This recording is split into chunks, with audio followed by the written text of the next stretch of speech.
Welcome to All Things Pilates, Season 4.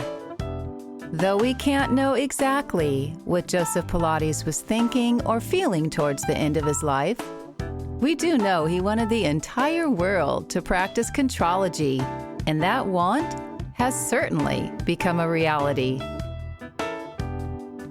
Hello, everyone. I'm Darian Gold, and here on All Things Pilates, we discuss the man, the method, and how his genius continues to influence and inspire.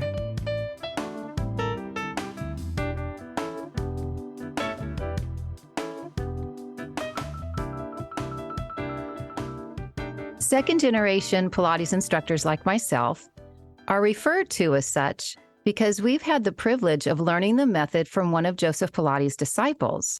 But there are a handful of us who have had the opportunity to work with more than one disciple. And one of those instructors is my guest today. Her name is Pat Guyton. Though Pat wouldn't begin her Pilates journey until 1984, she actually met Bruce King in 1976, the first of 3 Joe Pilates disciples that she would eventually work with. Then in 1992, she met and began studying with the second disciple, Kathy Grant, and then Ron Fletcher in 1995.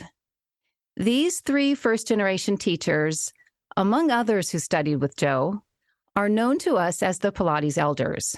Pat is a published author, a Level 3 Franklin Method educator, an alumni board member of the PMA, and spent a decade as a registered physical medicine assistant at Boulder Osteopathic Center.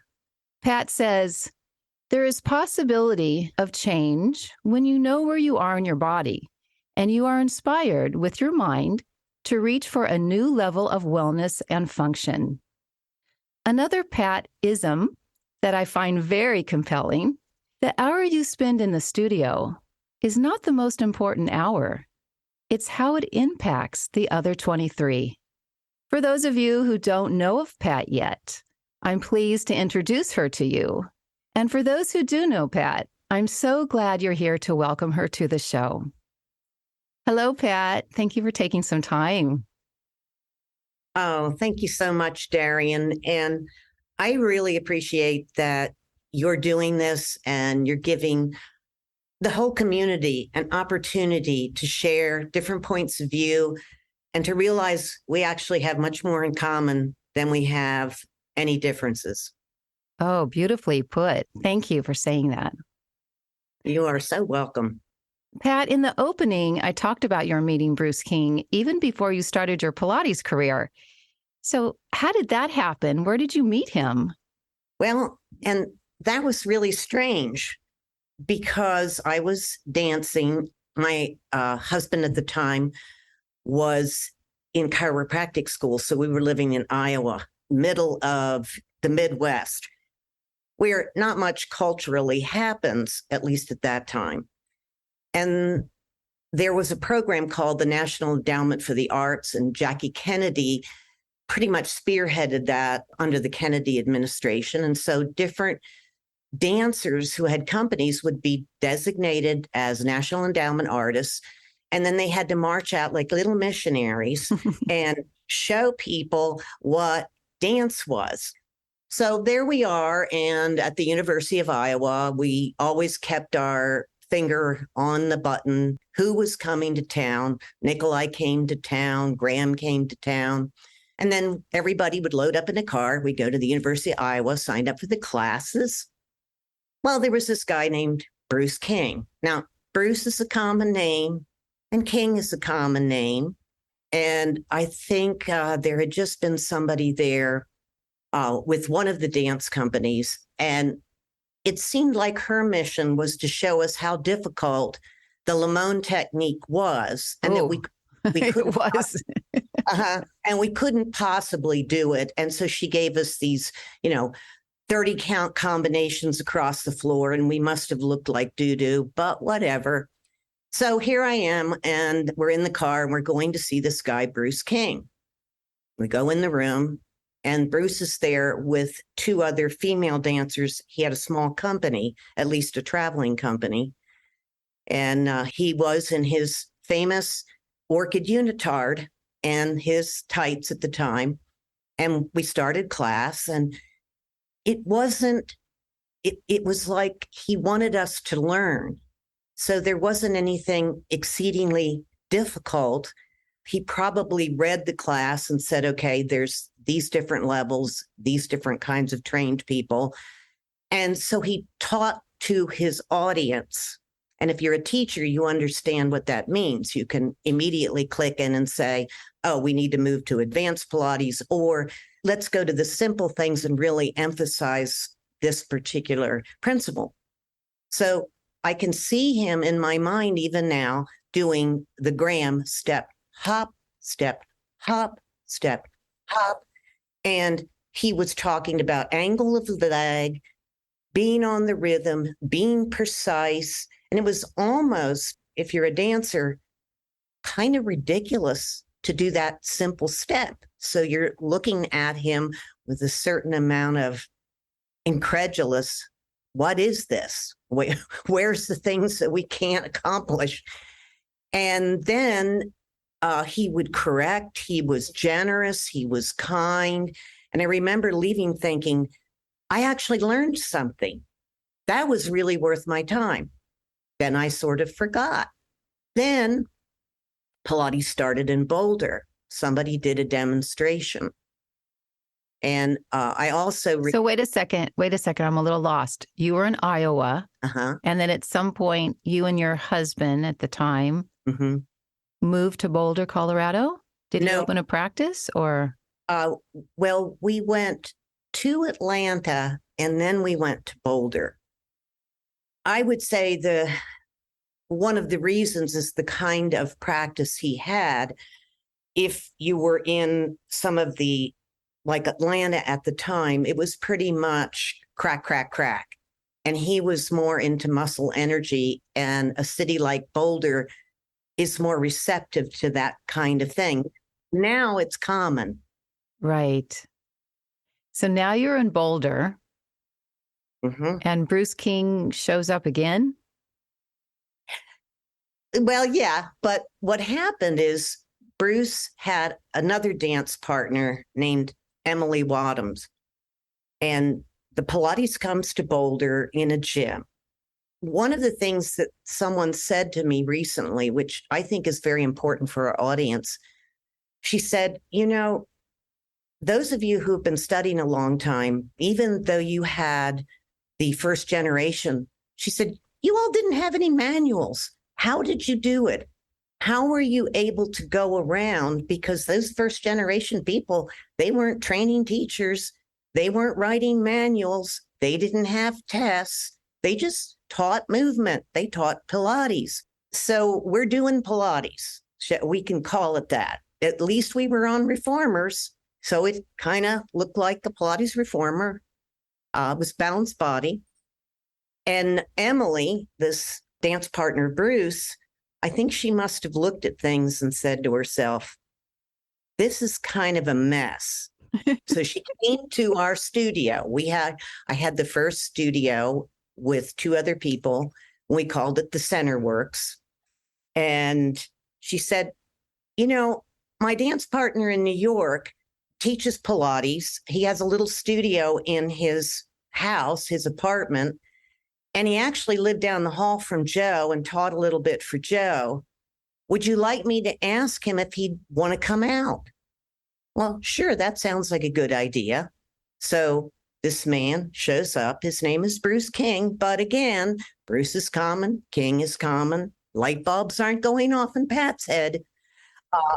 He walks in the room and I'm like, oh my God. So I make my way up to him because he's in the studio teaching classes to us for the week. And I said, did you have a dance company with like two women and you were a National Endowment artist? He said, yes. I said, was one of those women named Dale? And he said, oh, yes. And I said, well, sir, I took your dance class at the University of Iowa. It was probably a 3 or 4 day workshop. And then he proceeded to help us with Pilates. And he had that same generosity, kindness. He must have looked at us in great distress and went, oh my God, what is this? So whether he was teaching dance or Pilates, it sounds like he was a kind man, a generous man, and easy to be around and to follow. Yes. So at that same time, not only was he in the studio, but his dance partner, Emily, had connections with the University of Colorado. So we had a workshop for the public so that the public would understand what this thing, they thought it was a pilot. They would call up and say, is this pilots? Is this a ground school for airports and people who fly? And I actually had a pilot's license, so that was kind of amusing to me. So we had the workshop for the public, and then we had a workshop for teachers. And I looked at the poster just before we went online, and the workshop for the teachers was $40 for each student. Can you imagine? Oh, And $5 for the public. wow. And, I'm thinking this great gift he gave us, he certainly wasn't doing it for the money.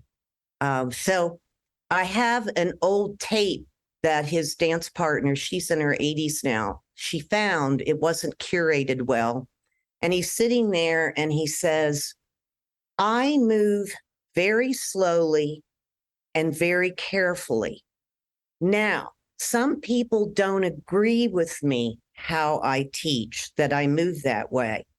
But I think that you need to move with that kind of consideration to really bring awareness into the body so you can make the changes. I know everybody else doesn't do it, but that's what I've chosen to do. And that's almost verbatim because I've watched this thing now many times. I wonder how Bruce was with Joe.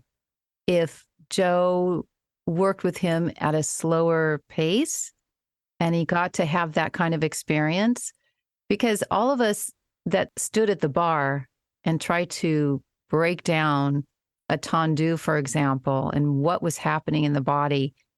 Well, of course, you have to go slow enough so that you can find all those little connections. And it's so similar in the Pilates work because it's as complex or maybe even more complex. So I'm just wondering if Bruce and Joe had a different kind of relationship than, let's say, Corolla or Romana, if he just asked him perhaps not to move as quickly or as forcibly, but maybe more thoughtfully. Well, I always tell this story that Bruce told us because I think it really puts another wrinkle, just like Kathy's experience. And Mary Bowen talks a lot about her experiences.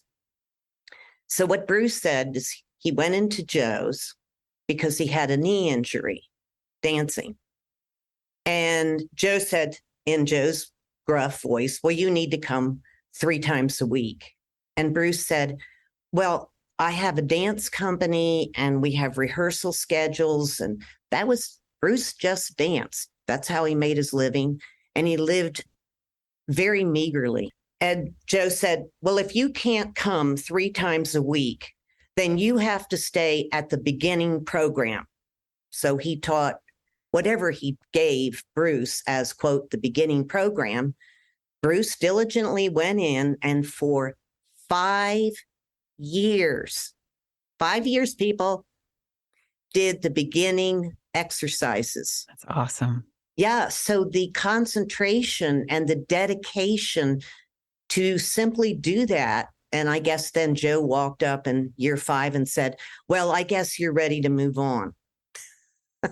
So I think Bruce really dug into the method. Love it. I wish more people would dig in. That's where the magic is. I think what's happened is when Pilates mushroomed, people clamored to get into studios. Studio owners clamored for teachers. And we of necessity started training good students or maybe people in the community like dancers or gymnasts who had movement education, there were no training programs. So I think it just expanded like that quickly because of an economic necessity, and people wanted it. And it wasn't all bad. It's just what was available. Moving forward a few years, in 1992, you meet Kathy Grant. How did that meeting occur, and what was it like to learn from her? Well, and I'm very careful to say the word study to me means over a long period of time. And so as dancers, we always say we studied with, no matter if it was 5 minutes or, Yes. 5 years. So I went to a workshop. Now, many people may not be aware that there was an original organization called the Institute for the Pilates Method. And Eve was still in Santa Fe, and Michelle Larson was there, and also a woman named Joan Breitbart. And I think Joan had that she's a businesswoman. So she pushed and said, let's get something together, and invited people to come. Even Romana went. A lot of people don't know that. And they put out a little newsletter, and I belonged. I paid my money and belonged. And they were doing a workshop, and Kathy Grant was going to come, and it was on the Wanda chair. Well, some of us were buying Wanda chairs because they were being sold by the equipment manufacturers. But again, there were no manuals. There might have been pictures, but really didn't know anything. So it's like, oh my goodness, Kathy Grant's going to be in Santa Fe. And furthermore, she has announced that she will only do this one time, and that's it. Will she do the whole Wanda chair syllabus? So I bought a chair. So this is the funny part of the story. I buy a chair. I know nothing about what's original and what's not original, because this is the chair that they're buying for the workshop. I bring the chair, I get the chair, I experiment around with it, trying to decide what would I do if I didn't know anything. And then I'll go see if there's anything that I came up with that is what was in Joe's repertoire. We go down to the studio, and I know that Rael was there, and a lady named Barbara Hutner, whose name will come up later, and Diane Miller in Canada, and probably many more that I don't remember. We didn't really know each other then. Kathy comes in, and so there's all these new Wanda chairs.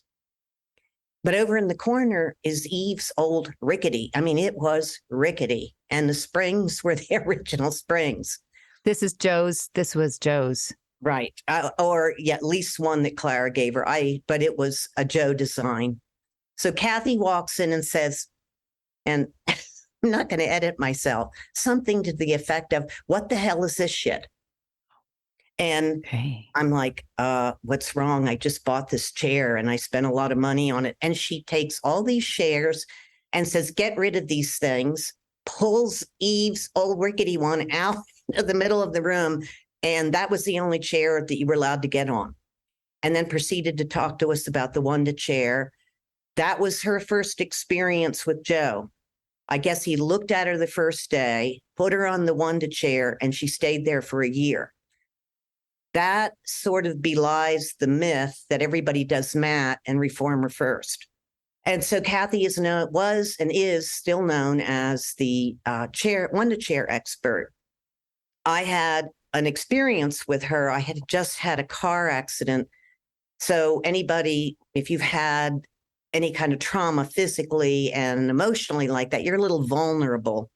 So I go down there. First thing Kathy does is she pulls out the lead inner soles that used to go in the bottom of the shoes. So if you think about old ankle weights during the Jane Fonda years, Joe was putting lead weights. Here we were standing on lead. I mean, that's that's real nice to think about. We worry about lead paint. Joe's got lead inner soles. We did have socks on. And so she put them in. She brought different sizes. There were 3 sizes. She put them in the shoe. And we were sitting on the floor on our sit bones. So you're kind of sitting in think of it as spine twist position. And then you were supposed to lift one leg up with this weight. But of course, most people, their whole pelvis, they posteriorly tilt. Well, if you've studied modern dance, you know how to do this. So I did it. She really liked that. I was really good. So I was feeling like I'm going to get through this workshop just fine. Then we get to the jackknife, and she said, would you come up and do the jackknife? So I go up and I'm like, okay, I'll do the jackknife. And I put my legs up to start. She slapped me. And the point was, when you're laying supine, to bring the legs into position to vertical is a movement.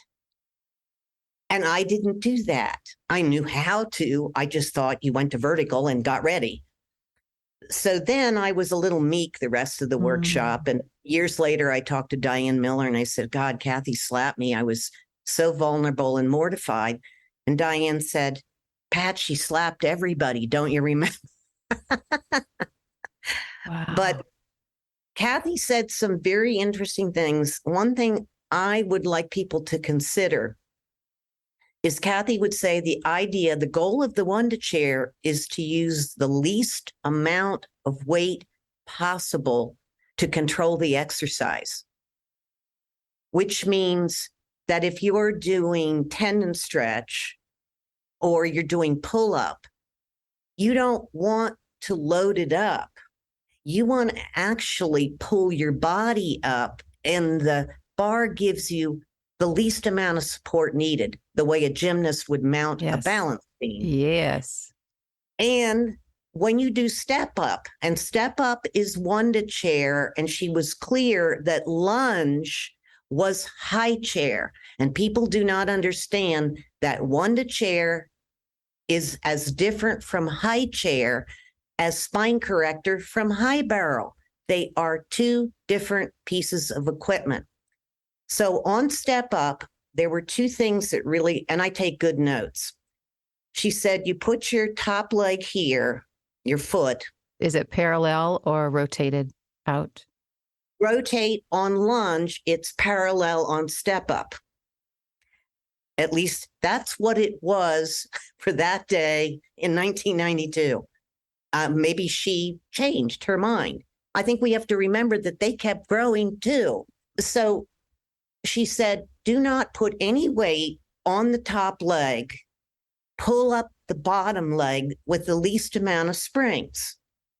Well, now that's physically impossible. You're basically levitating. But she was doing it. I went home and it took me about 3 years to be able to do it. And then I would go around, and sometimes the chairs changed of necessity. They became workout chairs in gyms. It would be about 2002. Ron and I were in New York City. We go to Kathy's studio. Later that night, we have dinner. Kathy's sitting to my left. And I thought, God, do I ask this woman anything about Pilates, or is she going to just, knock me off my chair? Did you feel intimidated by her? Well, the same way you do with any of your teachers.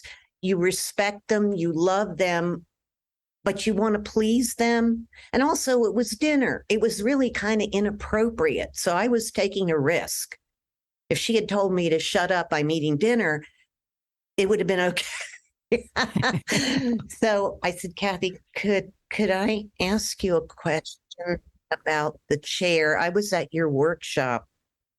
She said, okay. And I said, did I hear you right? It's in my notes that the goal is to use the least amount of springs possible. And I kept it to the step up exercise, the least amount of springs. And she said, well, yes. And I said, and I heard you say that you should not press your weight into the top leg, but work on pulling the bottom leg straight up. So you didn't go at a lunge. This is what she said. Well, how else would you do it? She said it like that. He said it like that. Oh, wow. Okay. So you got your question answered. I got my question answered. It does make sense. It changes the dynamics right away. But for people who are learning in the beginning, they have no clue about where to recruit.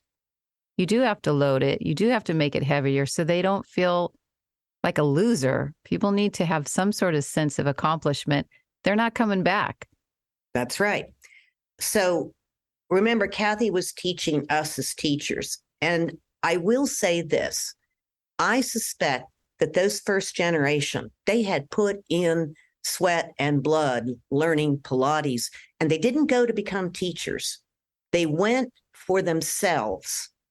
They went to learn about their own bodies so they could sustain their careers, whether they were dancers, whatever. That's what people went for. Joe didn't have a formal training program. And so when Kathy was teaching us, I think there was somewhat of an attitude, and not just Kathy, you all call yourself teachers, but you don't even know the basic choreography. So there might have been a little bit of her wanting to show us that we had a long way to go. And so what I did to solve the situation that you described is I would say to my clients, now, here's the goal. So what I want you to do is I would have them go up halfway, let's say, and then I would say, now I want you to lower and lift and try to move yourself to a place where you almost can't, but you can. And we'll arrange the springs so you can, but you should always feel a little bit like you're at a challenge point, because that's how you grow. So that's the art, I think. Yeah, oh, absolutely. Absolutely. All right. So now Ron Fletcher comes into your life. I thought it was 1995, but you were at dinner with Kathy and Ron was there. So you knew Ron before 1995. I met Ron in 1995 because he came to Denver, and somebody said, Ron Fletcher's coming to Denver to Barbara Huttner. Barbara used to have, she had one of the first studios in Denver, and I believe she's probably retired. God bless her, because she would bring Ron. So I heard he was coming, and I thought, oh my God, I'm going to get slapped again. Can I put up with this? Because we're all sensitive. We all want to do well. We have to remember that about our clients too. Absolutely. So I thought, okay, I will take a chance. I will go up there. I walk in the room, and as a dancer, you never would put yourself in the front line, not maybe even in the second line, but respectfully in the third, where you get a good view, because you need to learn the teacher's work. And so I was in about the third line with a good view of him. And he starts doing his breathing, which sounded like this. And there would be rhythms to it. And I remember thinking, well, this is a little weird, but kind of like the stuff he's doing standing. And he brought a lot of aesthetics, movement. And people would often critique that it was too dance-like. But there was a part of Ron, one of his missions, he would say, I want everyone to feel at least once when they're moving, that they're moving like a dancer, that they have that true joy and bliss. And so I took the first 3 hours. We had a break. What you usually do as a serious student is you go up and you thank the teacher. And so I said, Mr. Fletcher, thank you very much. I really enjoyed it. Looking forward to this afternoon. And he said, oh, he called me Joy. For some reason, he thought my name was Joy because he had asked in class. And I thought, well, whatever he wants to call me is fine with me. So for about a year, he called me Miss Joy. And that was a joke that we had for the rest of our time together.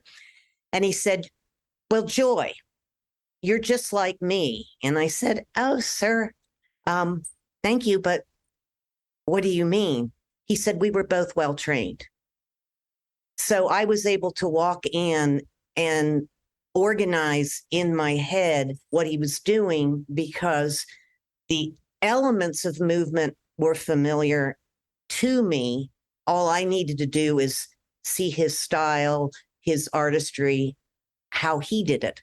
So he took what he learned from Joe, and we don't know how long he worked with Joe, but he took the method and then he infused all of his dance training to create his own program, or would you call it a method, the Ron Fletcher method? Well, that's interesting because everybody's heard of the trademark, and now we have another trademark dispute, shall we say, going on right now. But at that time, there was serious concern of getting sued if you used the word Pilates. And Ron wanted to protect his students, so he called it the Ron Fletcher work. For a long time, you did the Ron Fletcher work. He preferred his own method of floor work, which is, you could say it was Graham for the masses. So we go up to Vail and there'd be these very wealthy women, and they were average age between 65, and there was one that was 92 who did the best roll up. I mean, she looked like Eve Gentry doing a roll up. She was a famous fashion model. So these women would be on the floor and he'd be doing basic Graham, fourth position. Then he'd go into open second by day 5. So he preferred to do that. And sometimes people would critique Ron and say, Ron doesn't do a roll up. Well, he didn't do it with straight legs. He did it with his legs. It would be called the Graham seated position. But if you're not aware of Graham, just think of a seal with your feet on the floor.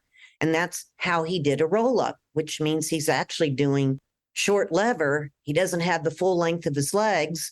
And then sometimes he would do it in second, and sometimes he would have one leg out. I said to people, Ron does a roll up, he just changes leg positions. Yeah. It's a little bit like part of the short spine. Yes. That's excellent. Excellent. I like that. Okay. The towel series. Mm-hmm. Ron is known for creating a unique standing towel series. Will you describe that? Okay. I'm going to describe how Ron would talk about it. Because when I met Ron, we used towels, and you were instructed to bring a bath towel that wasn't too thick because you had to roll it up and grip it. And then you would fold it lengthwise in half and lengthwise in half again. And then you would twist it, and then you would pull it over the top of your head. Now, they've gone on, even while I was there, to come up with a product that's red, because he liked red. And it is a lot more convenient because people would be doing the towel work and the towels would unroll, and then you'd have a corner hanging in people's faces. But it was kind of fun. And so Ron said, well, you see, what happened is I was working in Beverly Hills, and the women would be standing in the mirror, and they would have, I would say, oh, gee, what a surprise. Yeah. And he would say, put your arms over your head. Madam, can't you see in the mirror that your right hand is higher than your left one? And he said, so they'd put the left one higher than their right one. And I got so frustrated, I went down to the floor, and everybody would have a towel to dry off on. And he said, pick up the towel. He rolled it up and lifted his towel over his head and had the ladies do it and said, could you just keep the towel in a straight line? And so it became a visual cue. Now, Ron once, when he was asked in an interview about the towel work, he said it evolved in and of itself. He said, I didn't pick up the towel one weekend and say, let's see if I can come up with a body of work that I can make a product out of. He said it just evolved. Suddenly then, well, let's side. There was a need. There was a need, and he thought on his feet. Right. And then it just grew, and it became sort of a signature thing. It's a lot of fun. But I also did some research, and then I found that Corolla Trier, and I think it was 82, published a book called Exercise, What It Is and What It Does for Children. And they were using towels, Bonnie Pruden was using towels. So I have a feeling it's so obvious to do something like that with a straight line as a cue, a visual cue, that probably this has been going on for a long time. But what The genesis has to be, Joe, because something that Ramona shared with us is that the reason why he used the weighted bar or just a bar to do roll up is specifically so you visually could see if your shoulders were square and level. So maybe that fed into Ron's thinking on his feet because it was already in him. He probably had already experienced that with Joe. See, I suspect this about all of us, that like sometimes, for instance, you'll hear somebody do a workshop and somebody will poke you and say, they didn't give credit to Kathy Grant, or they didn't give credit to maybe Elizabeth Larkham. My feeling is sometimes people see so much information, it's in their body, it's somewhere back in their movement history, and they might not remember having seen this. So perhaps somebody was in the studio. I know Ron would be in the studio and Ramona would be there teaching. Perhaps somebody in a corner picked up a towel and did something that Joe did. And maybe Ron in his peripheral vision just took note of it. And then there was a towel on the floor. I just think there's nothing new. Pat, in your opinion, what makes a good Pilates teacher? Is that a whole show right there? Oh, gosh. Well, no, I'm going to say one thing first is I remember teaching a really young, talented girl, and she said, I want to be a master Pilates teacher. And I said, you will be. However, the good news is you are going to be, because you have that dedication, you know how to study. But I said, the bad news, do you want to hear the bad news? And she said, oh, what? And I said, you're going to be old because you have to do this over a long period of time. And your hair's going to be gray and you're going to probably have wrinkles, but you will do it. And so I think it takes time and experience. I talked to Eve Gentry once, and she said, you have to learn the method first. And then with care and consideration, you can change things intelligently for the need of your student that's in front of you. So I think Pilates teachers, number one, we need to have a good, solid background. Number two, we need to do the work long enough so we know what that is in our body. Then we need to continue to do the practice so that when we're talking to people, we're not teaching theoretical information that we no longer embody. And then I always say it's an honor and a privilege to be able to teach someone. They put their trust in you. And so we should always strive to do the best that we can and give as much as we can so that the method goes forward. It will always change, but mainly it's that integrity and the heart that the teacher needs. Beautiful. Then what do you think the responsibility of a teacher should be? What is the responsibility, perhaps, of the Pilates community at large, since there seems to be fractured? This goes into something broad, but I think it's very applicable. I mean, we are all being called, and I'm going to get a little emotional, perhaps. I hear it already. Yeah, we are being called to become humane. We are being called to be inclusive of people who are underprivileged, people that are a different race, people that are a different color, people that are a different sexual orientation, people that are younger or older. We're working on this, and we all like to give lip service. And then here's my Pilates community. And what are we doing but working on separation? Now, I don't say that of all of us as individuals, but as a member of the Pilates community, it is my responsibility whenever I can to drive myself and my friends the communication to how are we alike? Why would somebody decide that this would be a better foot position? Is it because their client base maybe is older and that's what that client base needs? And can I simply say, I notice that you do this a little differently. Can you tell me why? Because I'm interested.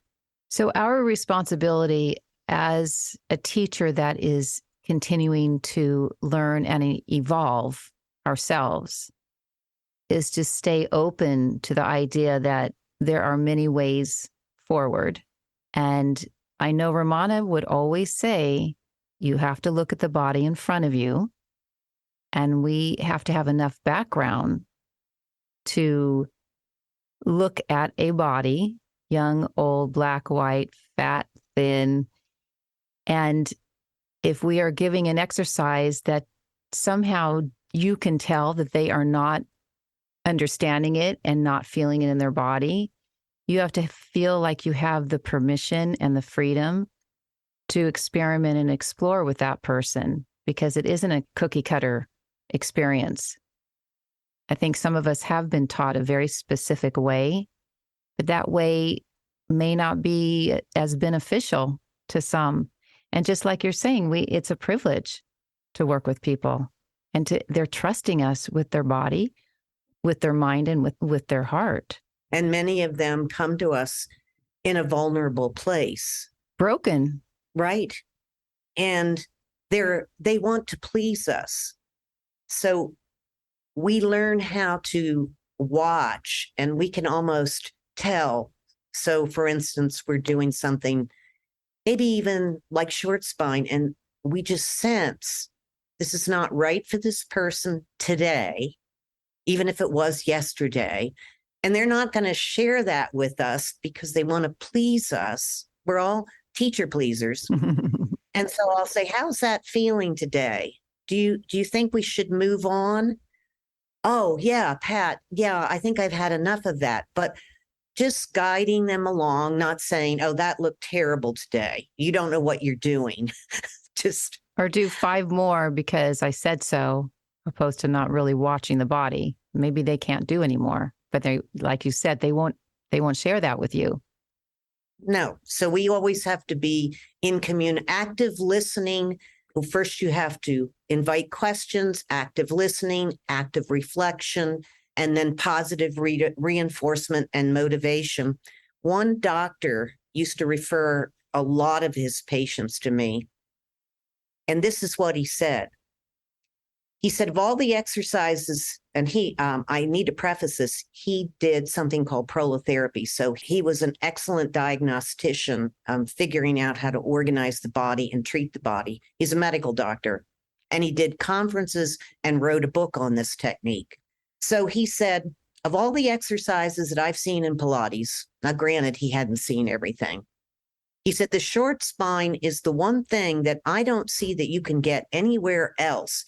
That intervertebral motion under the right amount of traction. Now, that's how he described it. And he said, the reason I send people to you, Pat, is not because you'll teach them the short spine. It's because I trust you to know when they've progressed enough to be ready to begin the short spine. Yes. Excellent. Speaking of proper positions, based on the body that's in front of you. You and I talked about this, and I was fascinated by the history. I'd like to ask you about this foot position that many of us refer to as either Pilates stance or Pilates first, or just heels together, toes apart. Yes, and I've heard of it as Pilates V. Or Pilates V. This position obviously shows up throughout the system. And I think one of the questions that I asked you right away was, when Joe envisioned this position, and you'll talk about the historical background based on this, I don't know if he would cue people's hips to then find the turnout in the feet. Those of us who dance understand that. Is it that the legs are still almost parallel, but then the feet have created that Pilates V? How did this all come about? Okay. Now, some of this, my husband was a historian, and so I got history lessons all the time. And then I remember Eric Franklin asking a question in one of his workshops. So when do you think people actually started to study movement? And so we're all, thinking who's going to be who has the right answer? And people were saying, when we started playing baseball, or it just went on. But eventually you get to the answer, at least back to the Olympic Games. For me, what I think, and I shared this with you, is if you were a tribe, a Native American tribe living out here on the plains, the buffalo weren't just out there day in and day out.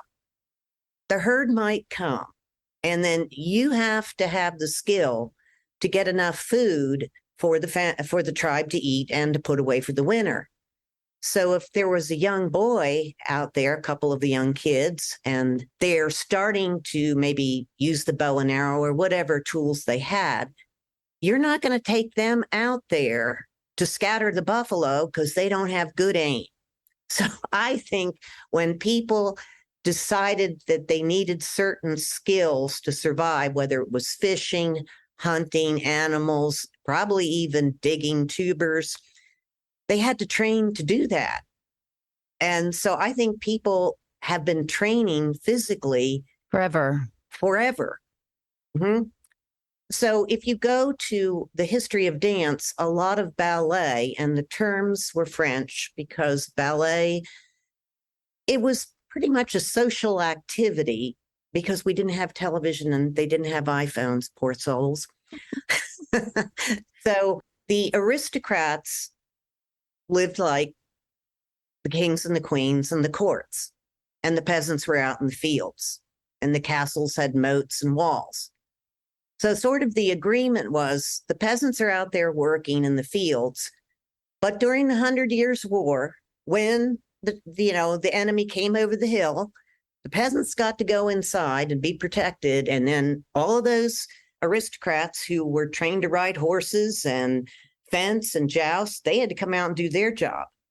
Now, you just can't sit in the castle for 5 years eating bonbons and walking around having a good time and doing whatever else they did. You had to be training. So I think military training has been going on for a long time. And what would have happened to Joe is, as military training evolved along with how people conducted warfare, he would have had those skills presented to him. For instance, dressage is now a luxury sport for people who can afford the training and the horses. But dressage was for war. It's how you got horses to line up in rows and stay together and not run willy-nilly all over the field in the middle of battle. So these were just dressage riders with weapons, and they're doing all of this stuff. That took an immense amount of training. I started to look at, I was doing a medical conference, and a doctor came up to me and said, my dad was the athletic trainer for Annapolis, and he brought all these diagrams and copied pages of exercises. Then I went and started to look for old exercise manuals, and I found this one that was 1908 London, and there were pictures of like a circle with degrees and where the heel should be and exactly where the feet should be. And then the knees went over the feet because you're in a boot. Usually they wore boots with heels because you have to have a heel to keep your foot in the harness, not the harness, but the stirrup, whatever you call it. Stirrup. You have to have a boot or you'll slide out. In order to move sideways when you're fencing, you wouldn't go parallel. You had to have turnout in your hips. So if you've ever I've worked with a fencer and their lunge is It's a deep lunge. It's almost as an extreme turnout as a professional ballet dancer. They only do it they have a preferred leg, and they're at risk of hip problems. That's why this professional fencer came to me. But that fencing lunge is turned out, then from the hip over knee, knee over talus, talus over at least second metatarsal. It's that specific, and the diagrams are specific. So Kathy Grant would call it a military stance. If you're in the military, you're trained this way. So if you're standing at, let's say, Buckingham Palace, if you stand in a tripod, it's a lot easier to maintain your balance for a long period of time than parallel, and certainly not turnout. So I think the extreme turnout would have been used in fencing, and then adapted ballet. It was an art form that was designed to kind of imitate what people did, which was martial arts of Europe. The other thing that's kind of interesting, some people might have heard this, but if you ever looked at the pictures of the courts of the Louis, and they're in their yellow canary, the men in their jackets that are cutaway jackets, and they're in maybe blue pants, and their leg is kind of turned out to the side and they have a heel on it, that is called cutting a leg. And the clothing was designed to show that the men were battle trained. Interesting. So I think that our Pilates V, what we need to do, I just taught a workshop on this. We need to teach people how to rotate from the hip, why we want the alignment of the knee under the hip, and we have to teach that. There you are with the basics that Bruce King did for 5 years. Yes. Also, I just thought of this. If you look in these manuals, when they lifted the heels, like if you're in a flat foot, Joe's little gymnastic slipper, when you went up, your heels stayed together, like in piano lesson. Heels stay together, knees bend. It's not a grand plie. And there are pictures in this manual of that. And I'm looking at it, and the man's arms are out to the side, and I'm like, that's the pedipole. Ah, So it keeps showing up. right. So the idea of teaching in parallel, though, for example, if you had a ballet dancer, all she did was turn out for 20, 30 years, would you just intuitively give her most things that we would do in a small turnout? You would give her parallel? What I find with people who've been in gymnastics, even martial arts, where they do the big splits, ice skating, dancing, we want to train. I want to give them something they don't get In their sport or their art. Yes. So it's called cross training. And I remember Kathy Grant at this particular workshop saying, look, Pilates is not for dance. Do not turn this into dance. Do not make the circles as big as you can. Because what happens is, for me, I became so flexible that my legs could just fall open, and I wasn't working to keep them open. They just fell open into gravity. And so for me, I usually, for my own practice, I call it, I rein myself in. Yes. Because then I have to work from the hip joint. Yes. So that's cross training. Well, we were always taught to work within the frame of our body. And some people's frames need to be quite narrow, because otherwise, if they have hypermobility or they just have a very wide range of motion, it's not going to serve them. So it feels maybe a little inhibiting, but you have to find your center and that containment before you can go big. Mm-hmm. Kathy, also, I'm so glad you said that, because it reminds me that this was the pleasure and the joy that we had working with this first generation. And this is a little aside, but it is our duty to pass on as much of this, not with ego. Oh, I got to study with these first generation. It's more like we have a duty to share this with you. So Kathy said, if the dancer just comes into the Pilates studio and does more dance, why bother to come to the Pilates studio? Right. There's no point to it. So you would come to Pilates for something you don't get in dance class, and that's our job, to find out what is the weakest link in that particular person so that you can give them strength there so the sum total of the whole is improved. Right. Pat, I know you and I could talk at least 2 more hours. I wanted to ask you about the PMA, the Pilates Method Alliance. You were an original member. Is that correct? Mm-hmm. And are you still an alumni? An alum? Well, here's something. Okay. So starting at the beginning, the lawsuit was, I think, 1999. I think it was November. Corolla had either passed before the judgment or after, but they had a party, a celebration party. And Colleen Glenn and Kevin Bowen got together and said, we can have an organization for Pilates because now we can call ourselves Pilates teachers. So Ron was there, and probably Kathy, and, people that really had supported the process of going to court. And every first generation teacher said, can't be done. No point to it. It'll never work.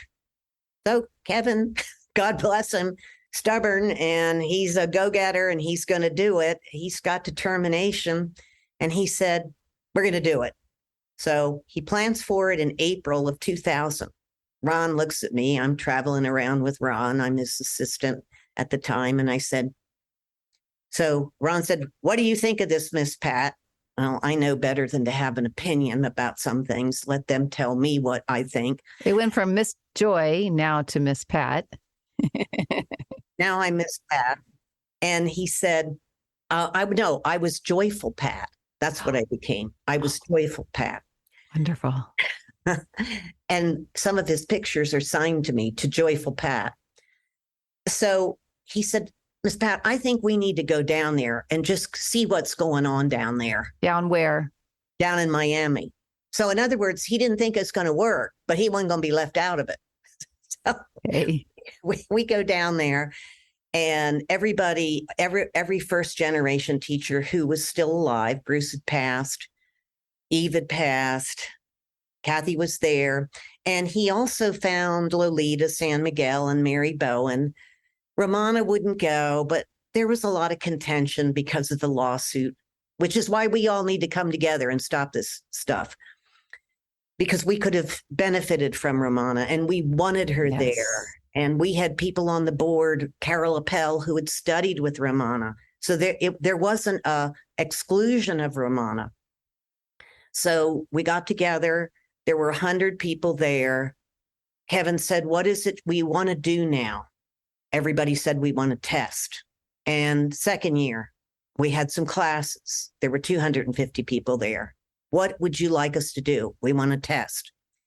So I was on the board the second year, 2001, and we were Gordon Troy, who had been the legal counsel for the Pilates trademark lawsuit. And Gordon, for those of you who don't know, there's another lawsuit that's happening. Gordon is active on that one too. Thank you, Gordon Troy, because he knows the history and he's fighting for all of us. So Gordon said, in order to have an organization, a 501c6 membership, and to eventually become a 501c3 not-for-profit, you have to have a mission statement that's clear. Well, if you would have asked Ron what that was, he would have had his, Romana would have had hers. And Gordon said, you have to come up with a mission statement that's clear and then support that mission statement. So after a lot of going around the board, the mission statement was to protect the work of Joe and Clara Pilates and protect the public. Now, the protection of the public part may sound odd, but that's a legal thing. Any profession has a duty owed to anybody, any public member who either buys the product or enjoys the service. That is why we have all these insurance things. So we had to protect the public in there. Then the work of Joe and Clara, what the attorneys directed us very wisely to do is you can only use things that were either written by Joe, articles, books, photos, film, advertising. Joe was a great advertiser for his time. You can't listen to anything, no matter how much we love Kathy and Ron and Ramona and Carolla. You can't listen to them because by definition, it's hearsay. It's what they remembered. So that was the PMA's original mission statement. And to get the message out to the public, now that we were able to talk about the word Pilates, sounds like it was a really simple thing, but it was really, really hard. Anybody that serves on a board, and I did a lot of research on this because I was on a committee at one point, alumni board members usually are acknowledged because we had the history of how this started, and then we served our terms. Healthy boards rotate, executive directors rotate, board members rotate, and that brings in new energy. A board member could come back. Your alumni board could always be called up and somebody could say, hey, we have this question coming up again. Didn't that happen back in 2003? What did you all do? Because I still have I was a secretary for a while. I still have my notes. I can tell you what we talked about. We talked about what are the original exercises? What should be in the exam? What should be the criteria for the bare minimum that a Pilates teacher needs to do to be called a Pilates teacher? That aggravated a lot of people because they said it wasn't hard enough. But legally, in order to get a foot in the door, you have to make it attainable for a certain number of people so that you can grow enough momentum for the exam to have a preponderance of, I don't want to say evidence, but it is evidence that could be used in a court of law. So it is a process, and it is done by what's called a psychometrician and a company that has psychometricians. It is a scientific thing. It is extremely expensive. And the PMA probably spent between $200,000 and $300,000 to do this. And then nobody would take the test. Okay. When was it completed to then be able to take the exam? When was that process completed? You know, I want to say around 2004, 5. You know, Kevin would know that for sure.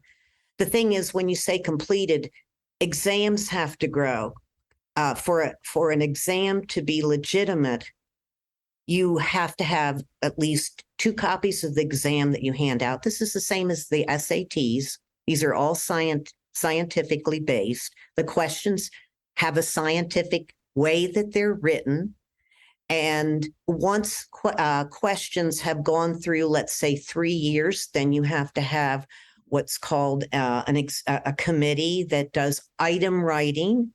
And so exams grow. And the whole idea was, okay, if this exam seems simplistic, as we grow in a community, then our schools will use the exam so that they include the material that is on the exam, and then we can start raising the bar. It was a hard sell. And then what happened, or how did that devolve? Did it devolve?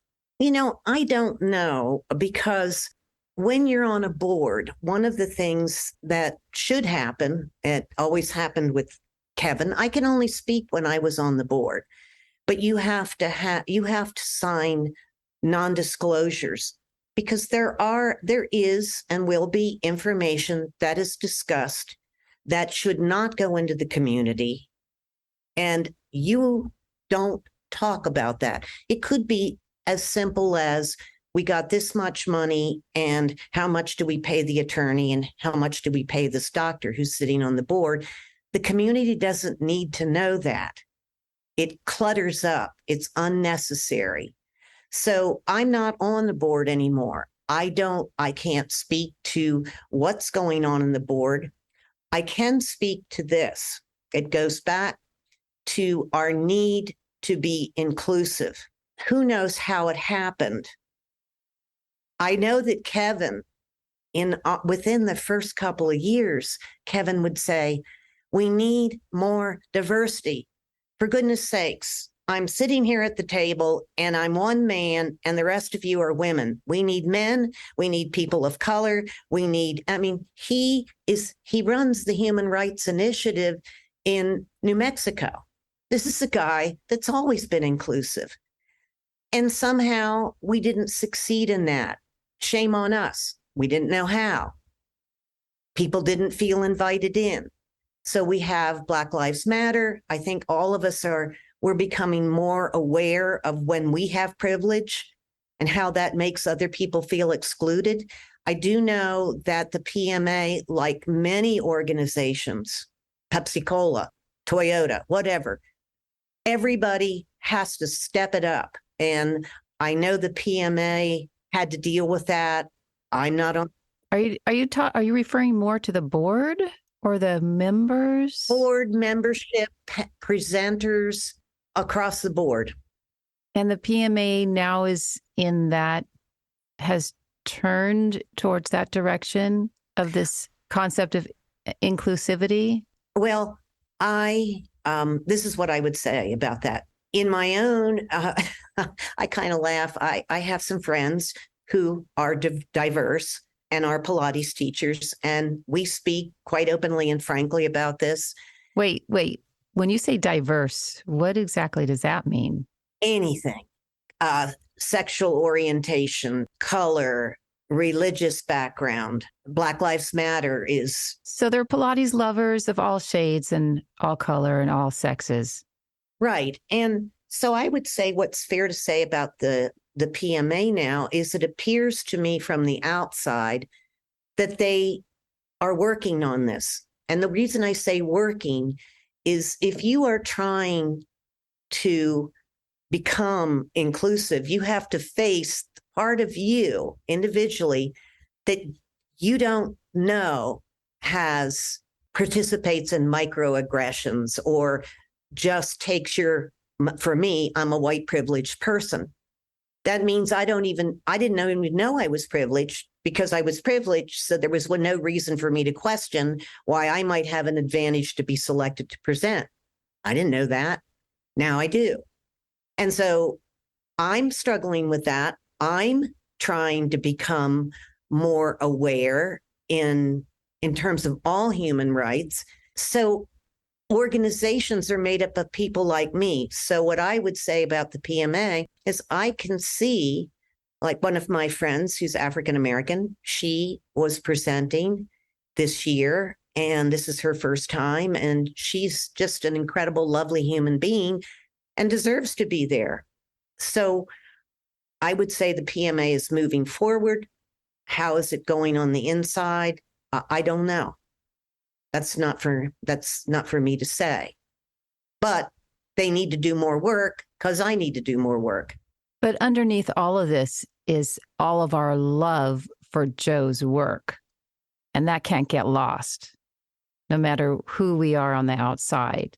That can't get lost. That's the essence of why we are even in this industry. That can't get lost. Correct. I do think one thing that's misunderstood is because I worked with Eric Franklin and also other functional anatomists, there are people who have brought a little more functional movement. Now, Joe didn't have the opportunity to study that. Osteopathy and Fryette's laws of how the joints work, that was in like 1917. So Joe's back in Europe when he studied movement.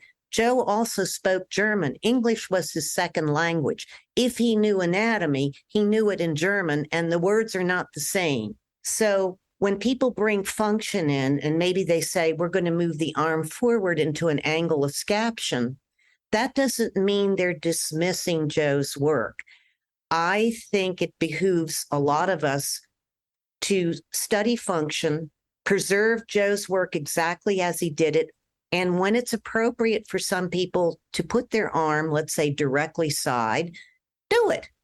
But if you have a client that has shoulder impingement or shoulder dysfunction, or they're just plain not able to do it, with care and consideration, to quote Eve again, bring that arm slightly forward. It is a more functional angle. And therefore, there's room for that. There's no reason for us to argue about this stuff. Those are your parting words, because this is how we started the interview. It's really making all of us have to reevaluate how we operate in our own world and the world at large, trying to preserve Joe's message and be open to having influences that help us take his message forward in a way that doesn't dismiss others. And Mary Bowen says this, so many times, and so have other people. Ramona changed the work. Kathy added to the work. Do we really think that Joe would have stopped if he died in 67? Do you really think between 67 and now 2022 that Joe wouldn't have another fertile idea?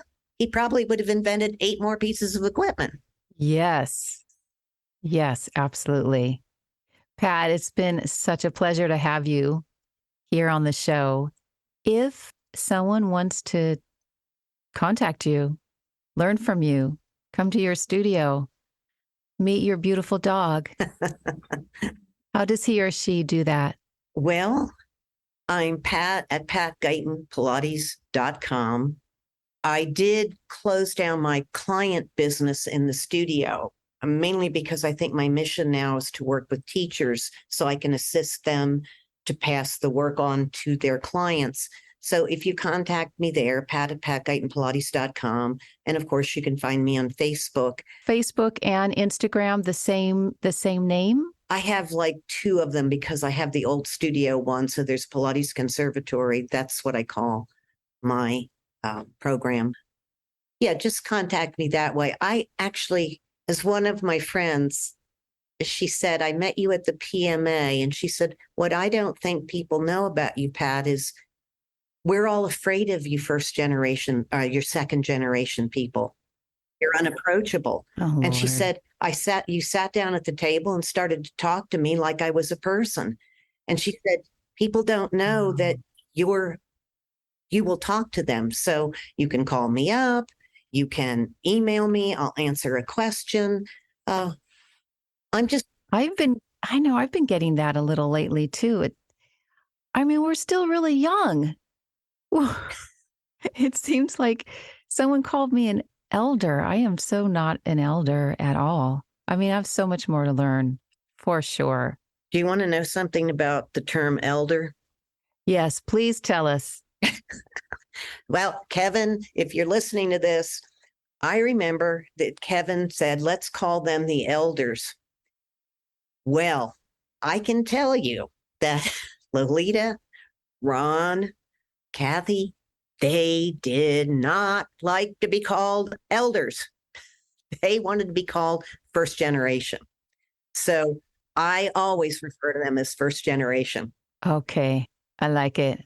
But you know what? They're known as the elders, and they're not here now, so they can just laugh. Yes, yes. Thank you, Pat. Thank you so much for your time. Darian, thank you so much. You do a great service, and it was a pleasure. Thank you. Thank you. All Things Pilates is produced, edited, and hosted by me, Darian Gold.